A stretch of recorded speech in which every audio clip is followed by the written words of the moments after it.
Hello and welcome to the first video in the 5-minute poker coaching series. I sent out an email to my mailing list and I had a few people respond. I had requested to get their databases because I wanted to create a whole series of coaching videos, but they're all 5 minutes long maximum. That's the goal. I'm sure occasionally they'll go over that, but this is the first of the videos. It's from a player named XJunkie, and they sent me their database of 55,500 hands, and I found a leak for them to plug. Let's get to it.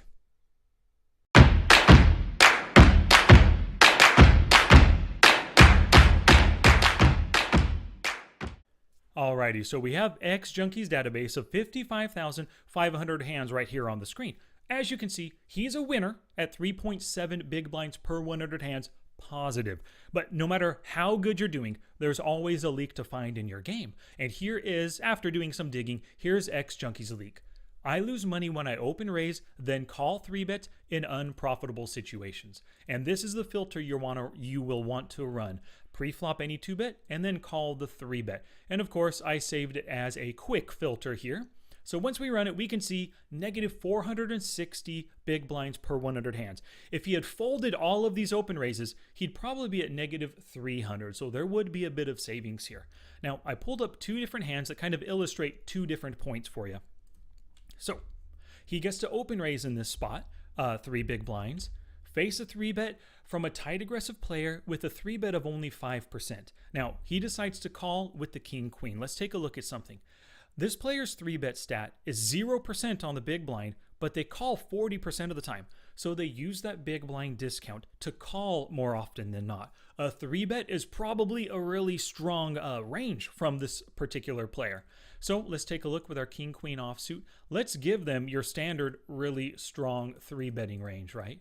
So king-queen against a range of only 4% has only 28% equity. This is not a good spot to be calling, even though we have position. They're a tight aggressive player with a strong range. They're not going to give up on the flop all that easily. So what ends up happening? Flop top pair, face a c-bet. We raise, they just call. 5, check. We bet again, half pot, they call.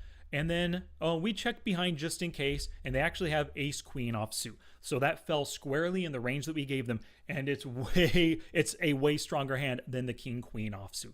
So that leads us to our first sticky note. Now, sticky notes are important ideas to take away and apply to your game. 3-bet calling question to ask when you face a 3-bet. What is he 3-betting with, and is my hand near the top of his range? As we saw with this one, not at all. Next hand, ace-jack. We have a limper. An unknown player, actually, we only have 4 hands. We raise, get called. Now the limper comes in with a 3-bet. Let me tell you, in the micro stakes, when a limper comes in and then they 3-bet, whether it's a big or a small 3-bet, it's often aces or kings. Not always, but it often is, right? So call and then a call. Great, we flop that top pair, top kicker. We raise right here. We're getting aggressive, which isn't a bad play if they have something like ace-king or ace-queen, right? We're getting value out of them, potentially if they can call. Flush draws as well. But then they shove all in. Now, let me tell you, if I told you, don't even look at this hand. If I told you a player limp raised pre-flop and then they c-bet, or I should say limp 3-bet, and then they c-bet the flop and then 3-bet again, what does that say about their hand? Are they scared of a top pair hand? No, not at all. They have some kind of a set, some kind of an overpair that's gonna kill your top pair hand.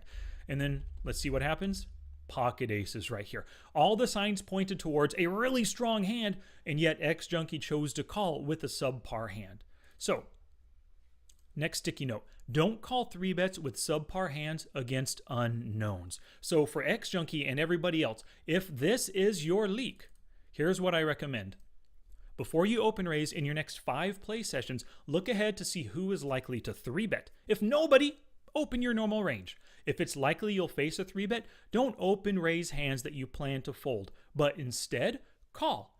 If you're ahead of their 3-bet range, or 4-bet for value or as a bluff. If you're not sure, open raise your normal range, but have a plan for what you'll do if you face that 3-bet. And of course, tag all of those related hands. And the reason why you tag them is so that you can study them, review your tagged hands, and do full hand reading practice with raise and then call 3-bet hands that went to showdown and you ended up losing. So this is the plan right here for XJunkie and everybody else with this leak of losing money when you open raise and then you call 3-bets. This is an area that you really need to work on. Try to do a lot of hand reading. Look at hands that went to showdown where you faced a 3-bet to gauge what kind of ranges your opponents 3-bet with, right? When you see that they 3-bet with an ace king, look at their stats. Does that hand make sense? Yes. Did they 3-bet with pocket eights? Look at their stats. Are they 3-betting 12% total? Yes, the eights make sense, right? So try to figure out what your opponents are 3-betting you with and then start to respond accordingly. Alrighty, well, thank you very much for watching. If you're interested in coaching, go to smartpokerstudy.com/coaching for all of my coaching details. And of course, right there, click that playlist button to see other 5-minute coaching videos.